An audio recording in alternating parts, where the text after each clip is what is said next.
How many people here are not okay when you ask somebody a question and they say, I don't know? How many of you are not okay with that?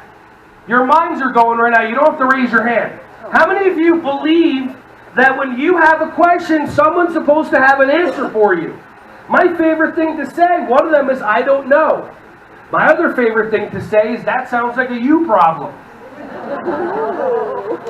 Because there's people that just want to put responsibility on you. How many of you like to help other people? Raise your hand. How many of you like to ask for help? Raise your hand. Shouldn't that be the same? How do you get what you want in life if you don't ask for it? How many of you have been waiting months or years for somebody to do something for you that you never told them they wanted you to do the thing that you wanted them to do for you, then with the ding, the jello, the pudding box, right?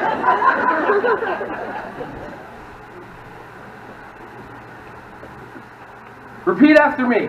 That sounds like a you problem. Now, I'm not saying say that out loud to somebody, but if somebody comes up to you and dumps a lot of stuff in your lap because they know you can't say no, you can look at them and go, oh, well, that sounds like a you problem in your mind, and then actually create some power internally and go, I really can't do that now, but thank you for asking, and then you walk away.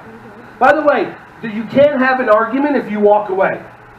When I used to have a girlfriend, this explains a lot, I would tell her, if you want to get into the argument, fine.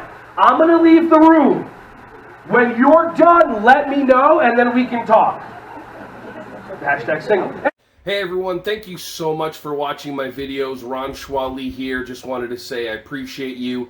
Feel free to like, subscribe, and click on the bell if you want to see more videos coming your way to be alerted. Just thank you so much, and feel free to share this content with anybody who you think would find some value from this. Have an awesome, joyous, wonderful, breath-filled rest of your day.